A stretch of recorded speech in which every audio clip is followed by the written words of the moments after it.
여러분 안녕하십니까? 전 세계를 무대로 활동하는 여러분의 영원한 디지털 일타 강사. 오늘도 여러분의 잠든 디지털 세포를 하나하나 깨우기 위해 이 자리에 활기차게 섰습니다. 어느덧 우리가 처음 만나 스마트폰 전원을 켜던 그 어색했던 첫날을 지나 쉼없이 달려온 여정이 반환점을 도는 8주차에 접어들었습니다. 오늘은 그동안 여러분이 매주 치열하게 배우고 열심히 갈고 닦은 디지털 실력을 스스로 점검해보는 대망의 중간고사가 있는 날입니다. 화면 너머로 긴장하신 표정들이 역력한데요. 많이 떨리시나요? 전혀 걱정하지 마십시오. 오늘 1차 시 전반부와 후반부에 걸쳐 제가 1주차부터 7주차까지의 핵심 내용을 아주 쏙쏙 뽑아서 완벽하게 총정리해 드릴 테니까요. 편안한 마음으로 화면을 보시며 여러분의 입에서 아하! 내가 배웠던 디지털 활용이 이렇게 기발하게 쓰이는 거였지? 라는 감탄사가 다시 한번 짜릿하게 터져 나오도록 만들어 드리겠습니다. 자, 8주차 총정리 및 중간평가의 문을 힘차게 열어보겠습니다. 본격적인 출항에 앞서 오늘 1차 시 파트 1의 항해 지도를 먼저 넓게 펼쳐보겠습니다. 우리는 가장 먼저 1주차 첫 시간에 다루었던 아주 중요하고 근본적인 내용, 바로 디지털 시대를 살아가는 참된 지성인으로서 갖춰야 할 학습 윤리를 다시 한번 짚고 넘어갈 것입니다. 그리고 스마트폰이 버벅거릴 때 대처하는 기본 관리부터 시작해 실수로 지운 갤러리 사진 복구, 배터리 최적화 등을 다룬 일에서 2주차의 핵심 기기 관리법을 꼼꼼하게 복습하겠습니다. 이어서 나만의 똑똑한 비서인 구글 계정과 구글 렌즈, 효율적인 인터넷 검색의 원리, 그리고 4주차의 매력적인 사진 촬영 기법 및 세상을 놀라게 한 챗 GPT까지 스마트폰을 내 손안의 완벽한 비서로 만드는 방법들을 빠르게 훑어볼 예정입니다. 제가 짚어드리는 이 흐름만 잘 따라오시면 오늘 치러질 중간고사 이론평가 20점과 실습평가 20점, 도합 40점 만점은 거뜬히 받으실 수 있습니다. 모두 뇌를 100% 가동하실 준비 되셨죠? 자, 본격적인 복습의 첫 단추는 바로 디지털 학습 윤리입니다. 여러분, 본 수업은 단순히 기계의 버튼을 누르는 딱딱한 기술 습득이 목적이 아닙니다. 대학 생활과 일상생활에서 마주하는 수많은 실제 문제들을 디지털 도구로 올바르고 정당하게 해결하는 역량을 기르는 것이 핵심 목적입니다. 인터넷의 발달로 수만 가지 정보 검색이 너무나 쉬워졌죠. 하지만 출처를 밝히지 않고 타인의 소중한 아이디어나 글을 마치 내 것인 양 그대로 가져와 사용하는 행위는 명백한 범죄이자 표절입니다.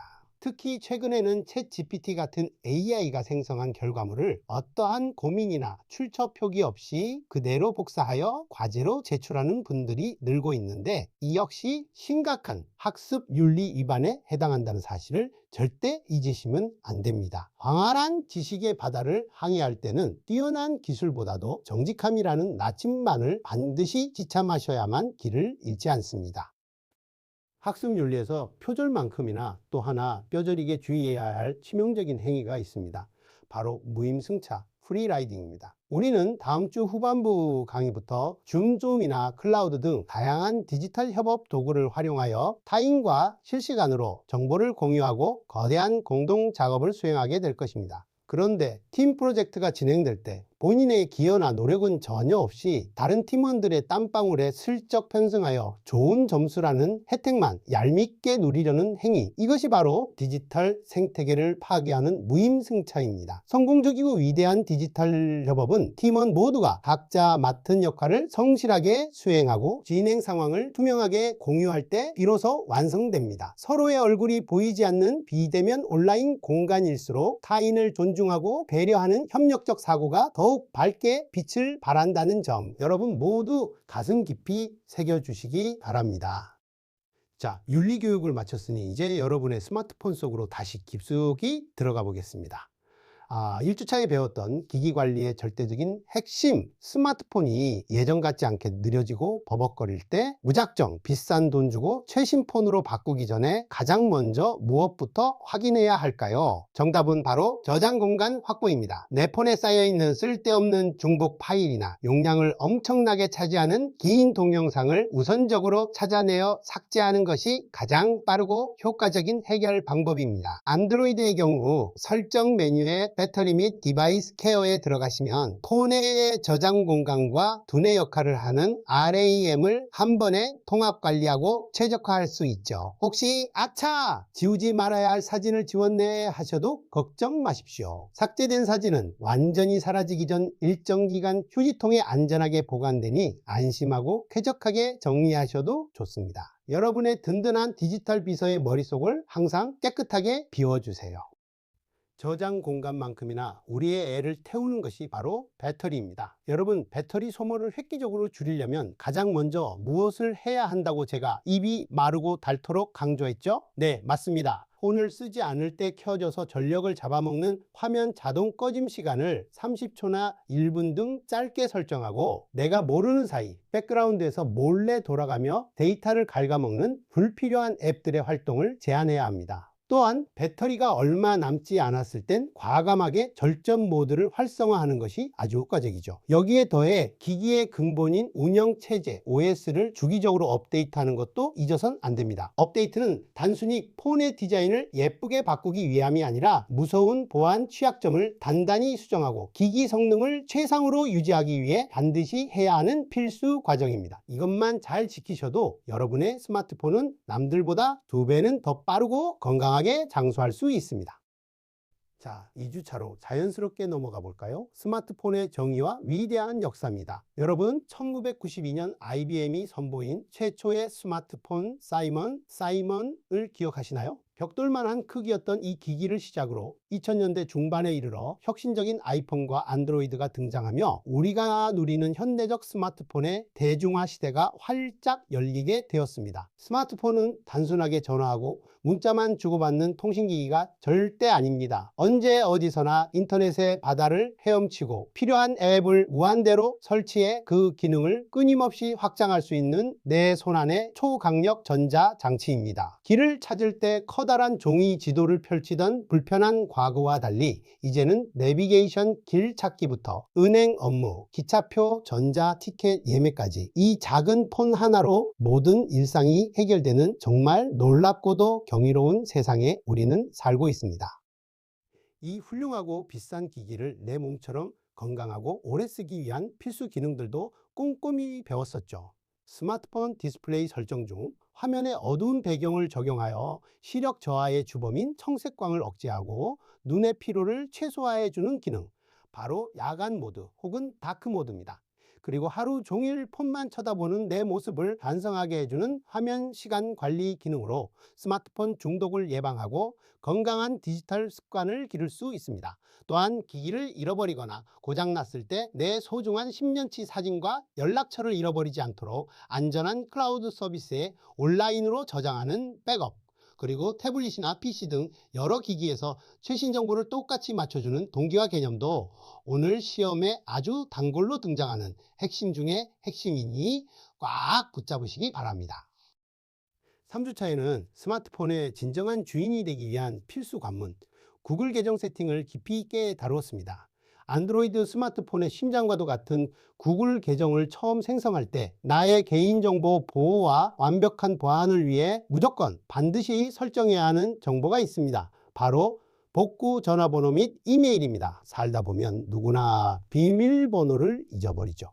그때 내 계정을 무사히 되찾을 수 있는 유일하고도 강력한 생명줄입니다. 여기에 더해 날이 갈수록 교묘해지는 해킹의 위협으로부터 내 계정을 완벽히 차단하기 위해 비밀번호 입력 후 내 손안에 폰으로 전송된 6자리 임시 코드를 한 번 더 입력하게 만드는 2단계 인증. 이건 선택이 아니라 디지털 생존을 위한 절대 필수입니다.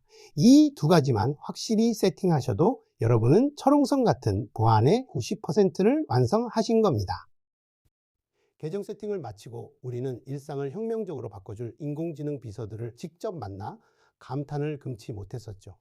카메라 앱을 켜고 모르는 꼬부랑 글씨의 외국어 메뉴판을 비추기만 하면 실시간 OCR 기술이 작동해 한글로 싹 번역해주고, 등산길에 마주친 예쁜 꽃의 이름은 물론 내가 사고 싶은 신발의 온라인 최저가 쇼핑 정보까지 단 1초 만에 찾아주는 마법의 눈, 바로 구글 렌즈입니다. 또한 두 손에 무거운 짐을 들었거나 운전 중일 때 폰을 만질 필요 없이 허공에 OK 구글이라고 표준 음성 명령어를 부르면 스스로 날씨를 검색하고 지인에게 알아서 문자를 척척 보내주는 훌륭하고 똑똑한 비서 구글 어시스턴트도 완벽하게 실습했습니다. 내 손안의 AI가 어떻게 내 삶의 질을 수직 상승시키는지 완벽하게 경험하셨을 겁니다. 세상의 모든 지식이 모여있는 인터넷 검색의 원리도 절대 놓칠 수 없죠. 1990년 천재적인 학자팀 버너스리가 개발하여 연구원들만 쓰던 폐쇄적인 네트워크를 전 세계 일반인들이 쓸 수 있도록 대중화를 이끈 혁명적인 기술, 바로 월드 와이드 웹 WWW입니다. 이 거대한 웹의 바다를 24시간 쉬지 않고 돌아다니며 우리를 대신해 엄청난 양의 정보를 긁어모으는 부지런한 프로그램의 명칭은 크롤러라고 배웠습니다.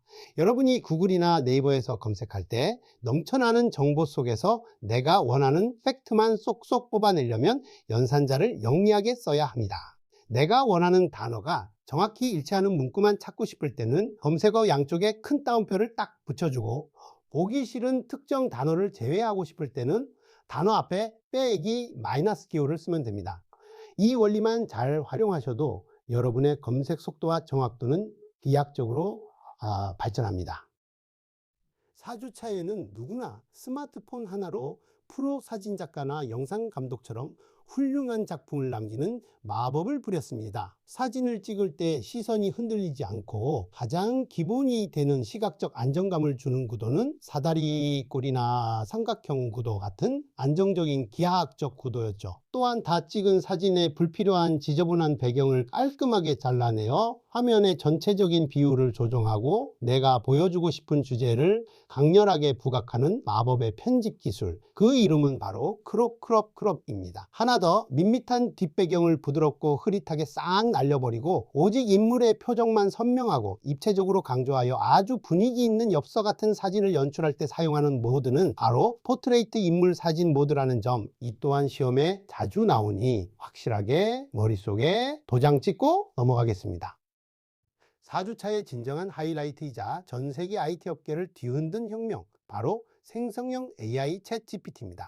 일론 머스크 등이 참여해 만든 오픈 AI라는 연구소에서 개발한 이 똑똑한 모델은 컴퓨터가 인간의 복잡한 언어와 맥락을 이해하고 마치 사람처럼 문장을 생성해내는 자연어 처리 NLP 기술을 핵심 근간으로 합니다. 하지만 아무리 뛰어난 AI도 완벽한 신은 아니죠. AI가 답변을 모를 때 솔직히 모른다고 하지 않고 사실 관계를 전혀 확인하지 않은 채 기가 막히게 그럴듯한 거짓말을 천연덕스럽게 지어내는 무서운 오류 현상, 우리는 이것을 환각, 할루시네이션 현상이라고 부릅니다.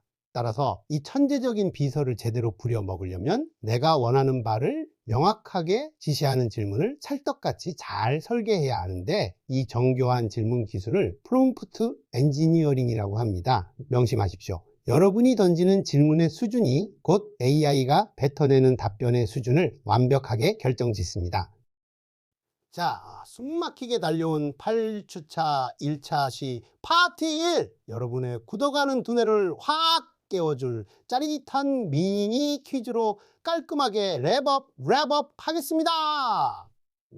화면 보시며 속으로 딱 3초 만에 대답해 보세요. 크롤러가 열심히 수집해온 방대한 정보를 나중에 검색 엔진이 아주 빠르게 찾아서 보여줄 수 있도록 책의 목차처럼 체계적인 DB로 정리해 만드는 과정의 명칭은 과연 무엇일까요? 1초, 2초, 3초. 네, 맞습니다.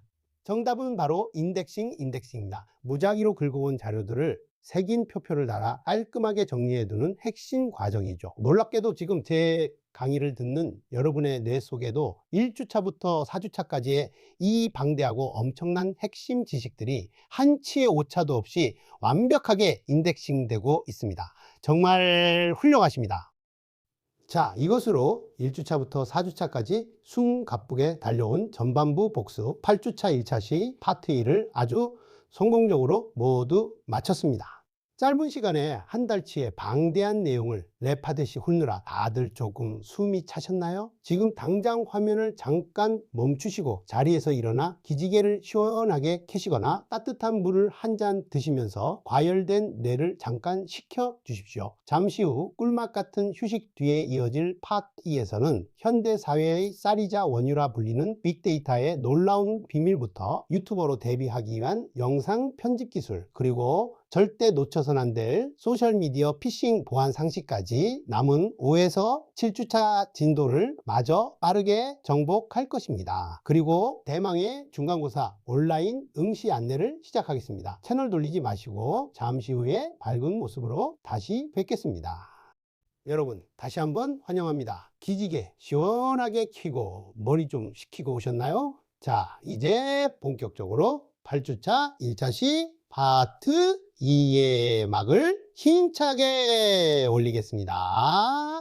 앞서 파트 1에서 스마트폰의 기초관리와 카메라 활용법, 똑똑한 AI 비서 등 나의 개인적인 일상을 스마트하고 편리하게 바꾸는 데 집중했다면 지금부터 복습할 5주차부터 7주차까지의 심화 내용은 차원이 다릅니다. 나의 좁은 시야를 전 세계 글로벌로 넓히고 날이 갈수록 무서워지는 해킹과 사기로부터 내 소중한 자산과 개인정보를 완벽하게 지켜내는 진짜 생존 기술입니다. 오늘 중간고사 시험 출제 비중도 아주 묵직하게 구성된 파트이니 다시 한번 눈을 반짝이며 화면에 집중해 주시기 바랍니다. 자, 로켓 타고 바로 출발합니다.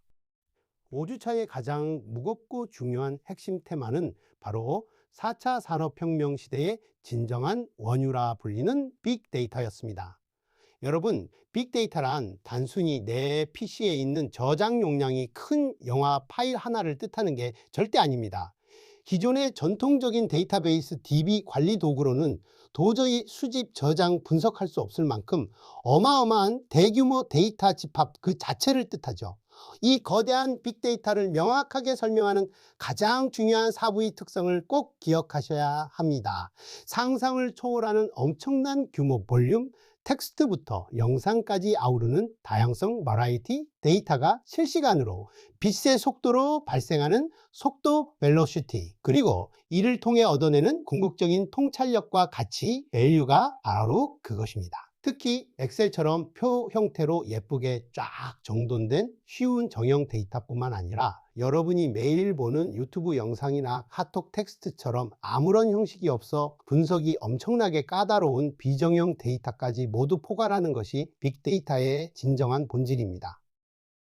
그렇다면 이렇게 모인 빅데이터가 도대체 세상을 어떻게 구체적으로 바꾸었을까요?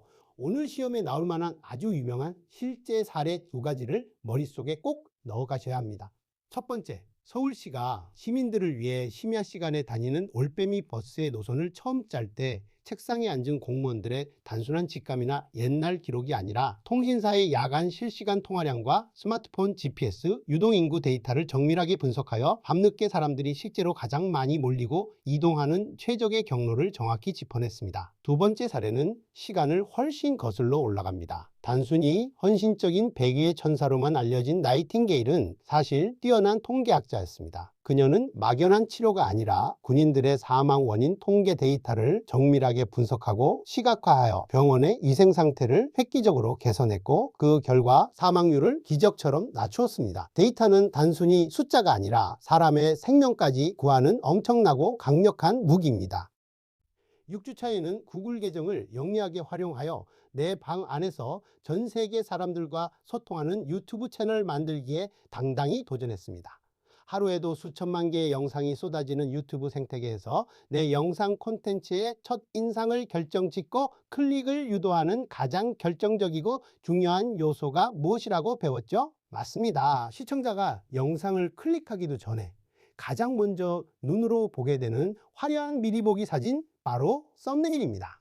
그리고 내 채널의 거대한 간판 역할을 하는 상단의 가로형 이미지인 채널 배너를 디자인할 때는 매우 주의할 점이 있습니다. 거실의 대형 TV, 책상 위 PC, 내 손안의 모바일 등 접속하는 기기마다 이미지가 온전하게 보이는 이른바 안전 영역이 다 다르므로 글씨나 로고 같은 가장 핵심 내용은 무조건 화면 정중앙에 배치해야 잘리지 않는다는 점 절대 잊으시면 안 됩니다. 또한 내 가족이나 지인 등 특정한 사람에게만 링크를 보내어 은밀하게 영상을 공유하고 싶을 땐 일부 공개로 설정하는 센스 있는 꿀팁도 배웠습니다. 이어서 스마트폰 하나만 있으면 누구나 봉준호 감독처럼 훌륭한 영화 감독이 되는 마법 동영상 편집 VLLO 앱 실습 과정을 머릿속으로 다시 한번 시뮬레이션 해볼까요? 먼저 우리가 만드는 유튜브 영상에 가장 완벽하고 표준적인 가로 해상도 비율은 16:9입니다. 좁은 스마트폰 화면에서 수많은 컷이 쪼개진 타임라인을 1초의 오차도 없이 프레임 단위로 정밀하게 조작하려면 엄지와 검지 두 손가락으로 화면을 벌려 쫙 확대하는 핀치 줌 기술을 반드시 써야 했죠. 그리고 뚝뚝 끊기는 장면과 장면 사이가 부드럽게 물 흐르듯 이어지게 연결해주는 마법의 효과를 화면 전환 효과, 디졸브 등 라 부르며 감동적인 배경음악이 시작될 때 소리가 갑자기 쾅 하고 커져서 시청자가 깜짝 놀라지 않도록 서서히 소리를 키우며 시작하는 고급 음향 효과를 페이드인, 페이드인치라고 합니다. 이 모든 치열한 편집 과정을 마친 뒤 수십 개의 클립을 꾹꾹 압축해 하나의 완성된 동영상 파일로 짜잔 하고 세상에 뽑아내는 대망의 최종 단계를 바로 렌더링 또는 추출하기라고 부릅니다.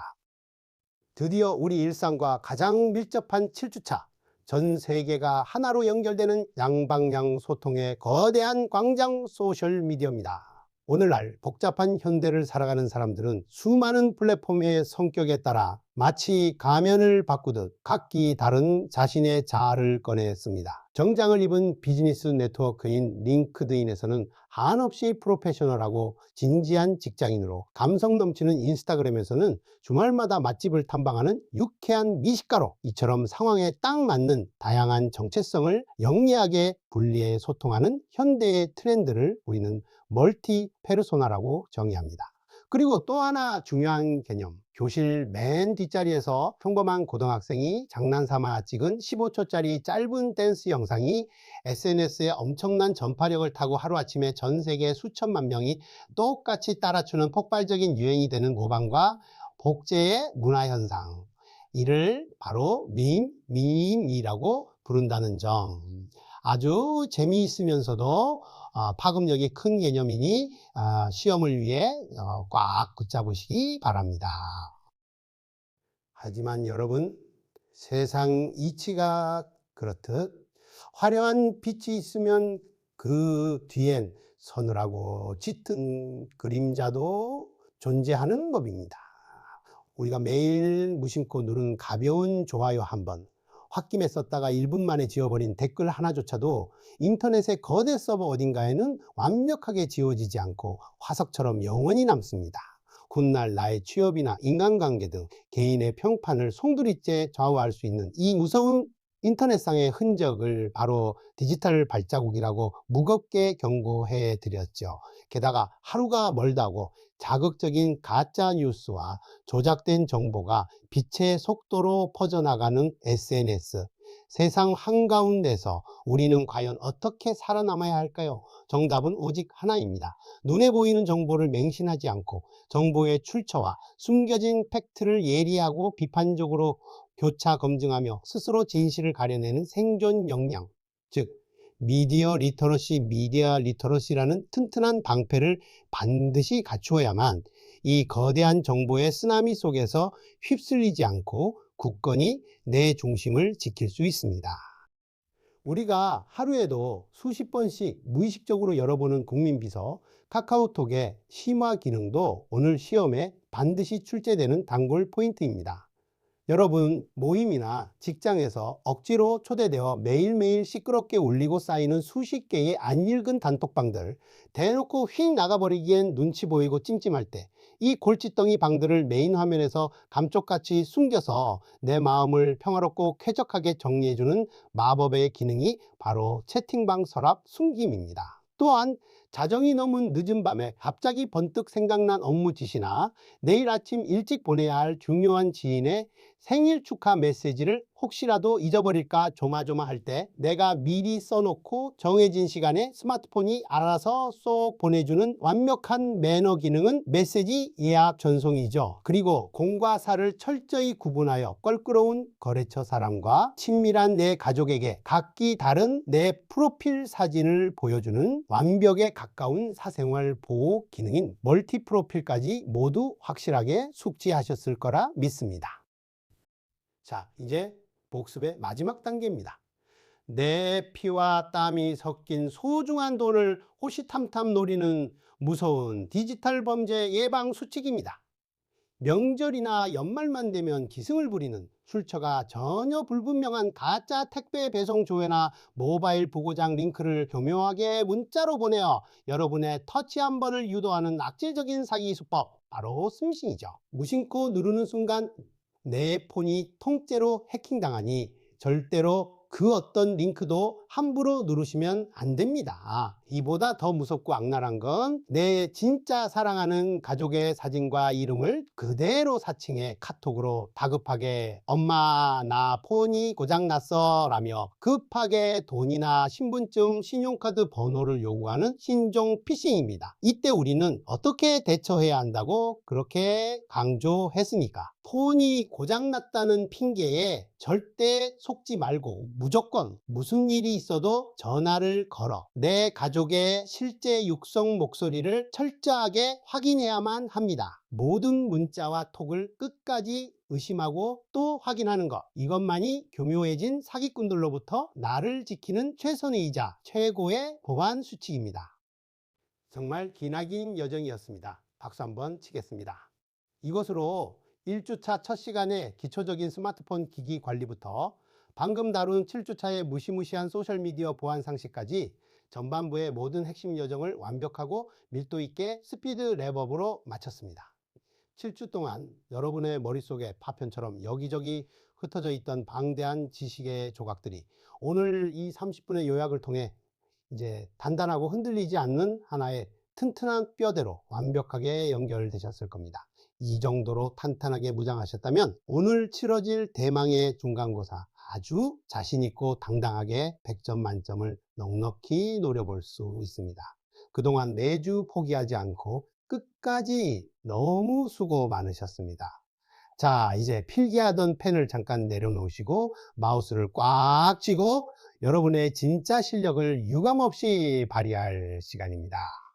9주차 수업에 설레는 예고를 해드리겠습니다. 9주차부터는 스마트폰 기초를 넘어서 대망의 클라우드 저장소 이해와 활용, 즉 본격적인 협업 도구 수업이 시작됩니다. 예전에 중요한 문서가 담긴 조그만 USB 메모리를 어디다 뒀는지 까먹거나 잃어버려서 소중한 파일을 몽땅 날려본 쓰라린 경험 다들 한 번쯤 있으시죠? 이제 내 스마트폰 용량이 꽉 찰까봐 걱정할 필요 전혀 없이 무형의 인터넷 근거인 구글 드라이브와 네이버 클라우드에 내 모든 사진과 문서를 가장 안전하게 척척 보관하고 폰을 잃어버리더라도 전 세계 어디서든 아이디만 치면 즉각 꺼내 쓸 수 있는 진짜 마법 같은 공간을 재밌게 실습해 보겠습니다. 다음 주 9주차에 더욱 밝고 홀가분해진 얼굴로 반갑게 뵙겠습니다. 여러분 모두 정말 수고하셨습니다.